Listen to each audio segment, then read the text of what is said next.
natin yung microwave kay Kuya. Gawa ng nasira nga itong ating microwave. Titingnan natin kung magagawa ni Kuya yung ating microwave. Kasi nga sayang naman kahit pa paano binayaran din natin yan. Kaya napabili ako dati ng microwave na to Kuya kailangan natin, alam mo, pag OFW tayo, kailangan natin yung microwave. Mabilisan. Kuya, ano nga ang pangalan niyo, Kuya? Eric.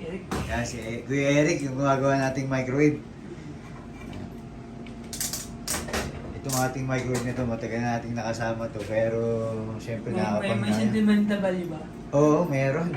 Kasi ko, nakahinayang talaga siyang itapon, gawa ng may sentimental value. Galing sa galing sa dugot pawis. Galing sa humid. Galing sa humid. Oo. Yung humid natin ngayon, hindi na umalis Tagal no? Dito po kami sa Kuwait, kung kayo po ay may mga balak masira ang gamit, ay magpapagawa pala. Ay si Kuya Eric lang ang tawagin nyo kung kayo sa Kuwait, napakadaling kausap. Kasi nga, Pilipino.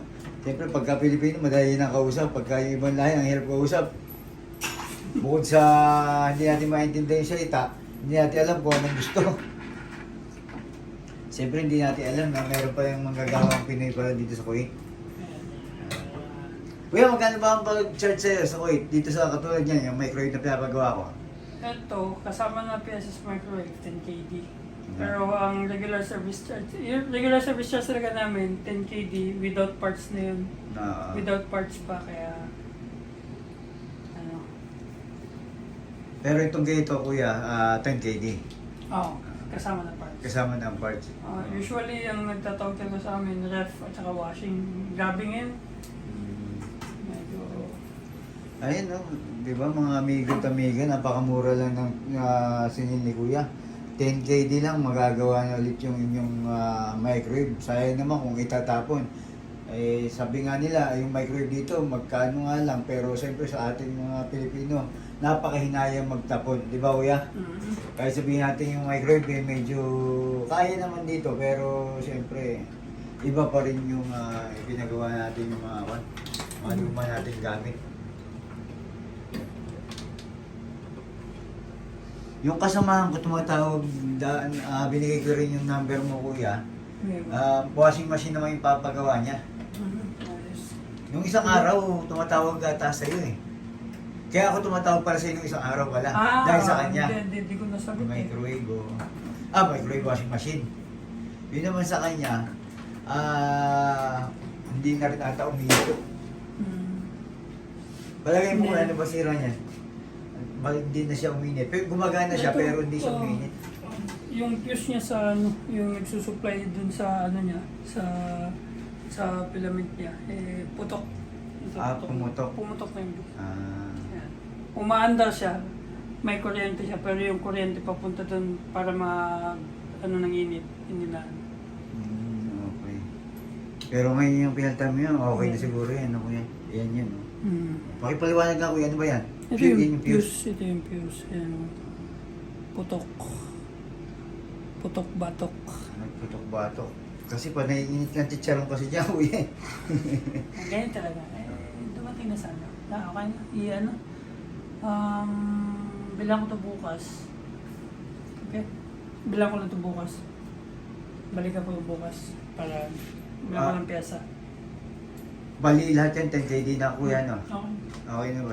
Okay tayo, napakamura na. Pinalitan na ni Kuya yung ating 10 KD lang yung ibabayad natin kay Kuya bukas. Tamang-tama. Mga anong oras ka, Kuya, na dito bukas? After... Ano bang Ikaw Ako yung kasi, Kuya, bukas, andito ako hanggang alas 2 ng hapon. Alas 2. Tapos sa gabi. Sa gabi, anong oras ka sa gabi, Kuya, para Kahit anytime. mga alas 7, pwede ka na? Pwede na. O sige, kahit mga 7 o'clock, Kuya, dito ako. Sige. Sige. Okay. Okay na, Kuya. Basta yun na lang, Kuya, no? Basta, Kuya, baka pwede mo silang kung saan ka pwedeng makontak at kung anong pangalan mo at check nyo lang sa FB yung EBE na tapos message lang kayo. 2 kami sasagot, 3 kapatid ko.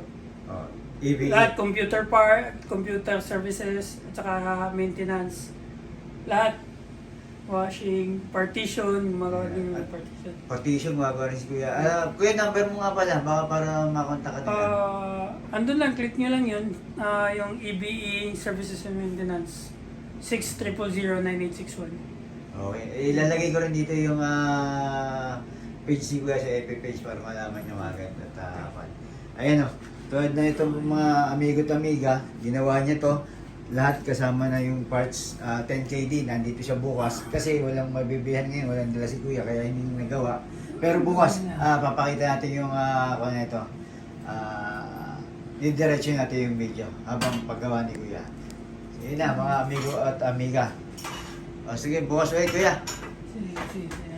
Sige. Ayan, dito na si Kuya Eric at saka si Kuya, ano ba mo mga Kuya? Erwin. Erwin, yan. Tutuloy natin yung ginawa ni Kuya Eric kahapon. Kasi nga yung views, papalitan niya. At tutuloy natin itong paggawa ng microwave. Sabi ko nga sa inyo, merong Pilipinong gumagawa ng mga appliances dito. Dati akala ko wala. Hirap pa usap pa ng iba kung meron man.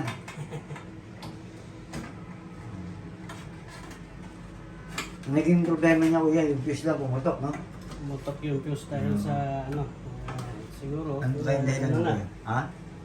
Check muna natin yung sinusupplyan niyan is ito transformer. Oo. Itong transformer naman ito yung nagdadala ng supply dito sa heater. Sabi ko, gumagana. Nakailang oras na, ilang minuto na ako nagpan, hindi na uminit Yung sopas ko, naging kon malamig. Importante pa naman sa atin yung ganyang microwave kasi mabilisan, lalo na papasok lagi sa umaga.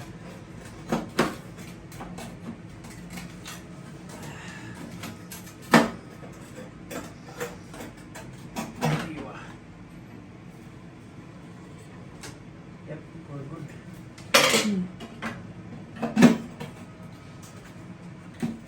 Nakahinayang naman kasi magtapon Yung kasamahan ko nga dito, wala siyang mga contact dati na kuwan na gumagawa ng rep. Ang ginawa niya, tinapon niya lang, bumili siya ng segunan.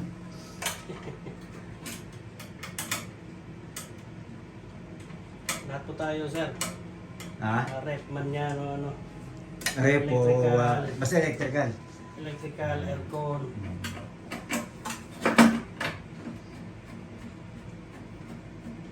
Sabi nga ni Kuya, pati partition, dinadali niya na. So, magkakaroon tayo shop, sir. O sana nga, magkaroon tayo ng ship ng Pilipino. Filipino talaga. Filipino. Oo. Kasi parang madali lang ba lahat? May papainit kasi. Ay, wala akong papayin siya, pwede ba tubig na lang? Tubig. Kaya, try natin.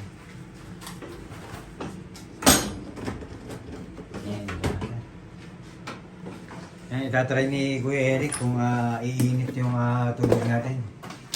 Pero dati yung mainit ata yung tubig natin na yan, Kuya. Pero painitin pa natin.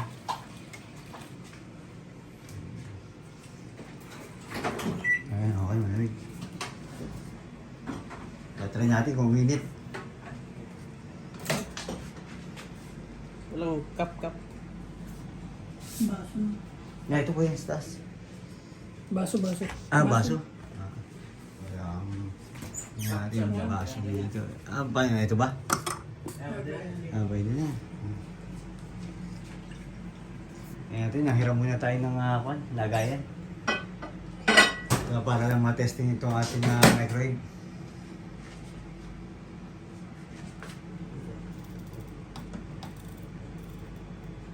Tingnan natin. Mainit na.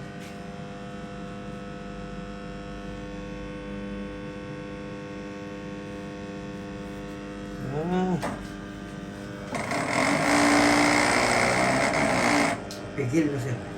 Pigilan. Pwede kaya ibaba pa to sir kasi baka mga biglang hindi talaga siya umangat na. Tingnan natin. Kuya, habang hinihintay natin yung minute dyan, anong pangalan mo? Saan ka pwede makakonta kuya? Erwin, sir. Erwin. Anong number mo kuya? 55234-9117. Ayun. Para sabi ni Kuya Eric, magkakaroon daw tayo dito ng coriander ng shop na pang Pilipino at para malamang sa old sock yan. Para mas mabilis. Malamang. Oo. Nakakausap na ako eh. Sigurado pag nagkaroon kayo ng ganyang shop, yan. Malakas yan. Kasi wala namang talagang kakilala na kon. Yung mga gawang Pilipino. Ibang klase mga ano rito, mga technician. Oo. Oo, Yung... mga ibang lahi. Oo, lalo na ibang lahi. Alam nila kung kailan mahisira at babalik sila eh. Alam na nila eh. Yeah. Ayan.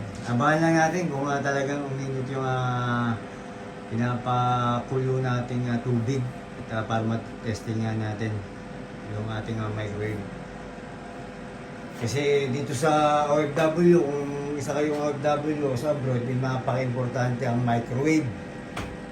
Isang mabilisan, lalo na... Isang instant na. Oo, lahat instant hanggang maaari. Kasi yan yung ating kasama na sa buhay dito. At saka bukod dyan, yung rice cooker, yun ang napaka-importante. Mawalan na kayo ng ulam, huwag lang microwave.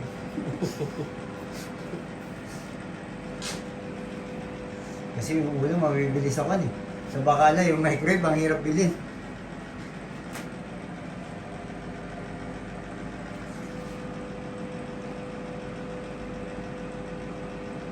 Ayan, 10 seconds na lang. Oh. At masusubukan natin.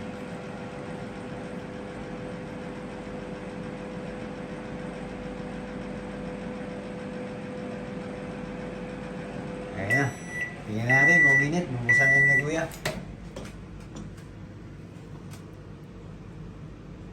Parang wala. Ha? Wala sila. Wala? Check mo natin. Tingnan. Check natin ulit. Tiga. Ay, wala. Medyo... Brainstorming. Try natin ulit. Mamaya-maya. Yan, tingnan natin kung iinit na itong ating microwave na gawa ni Kuya Eric. Try natin ulit. 22 seconds. Wala. At magkakaalam-alam na. Ibang mountain ito. Ha? Yung sa pinaka-hito, mas may iba yung mountain ito.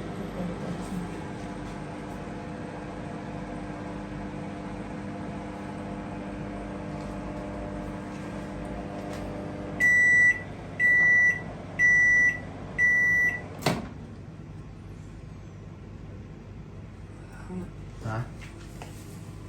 Ito. Wala. At testing ni Kuya ulit, ni Kuya Eric. At tingnan natin kung iinit.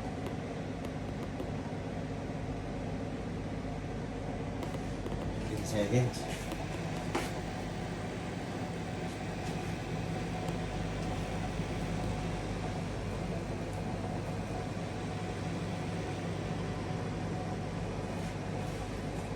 Ilang yun ano?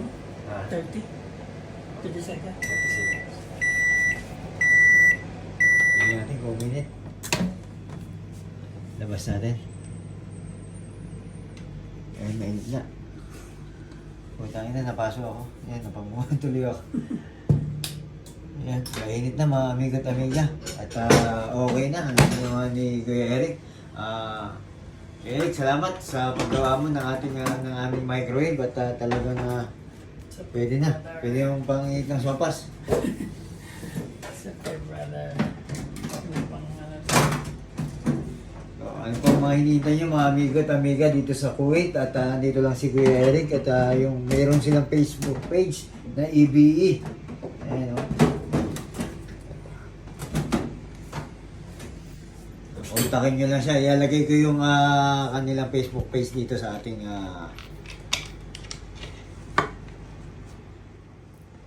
biyabalik na ni Kuya Eric. Yung ating microwave at ayos na lahat at init nga, ito naman at talagang umugrang init.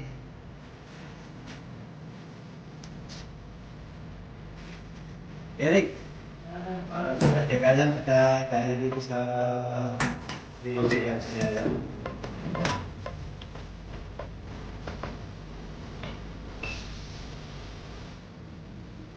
Eh, magkano ba yung ating naging damage? 10 lang sir. Oh, hindi lang mga megat at giging maayos na ang mga gamit. Kung ano bang Eric, nagkaroon ng problema at taon na ulit taon, bawang na bitan mabigalit. Okay na lang problema.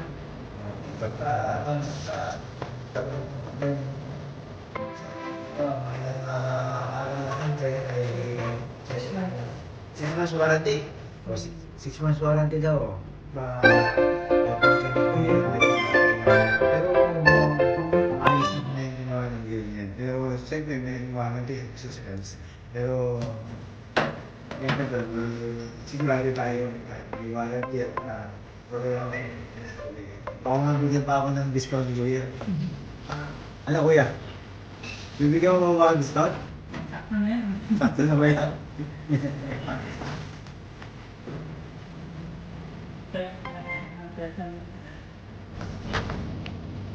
Ano ba pinagaling ng mga kaya parang ito ba?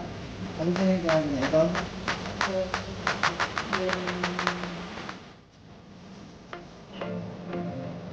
Ito ba pinagaling ito? Ito? Oo. Sa ito? Oo.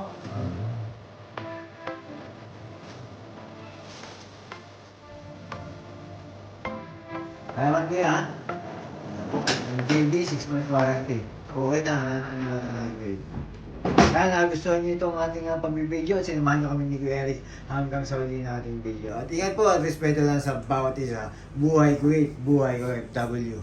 Paki-like, subscribe, like, and share. Comment naman po. Don Gitote Channel.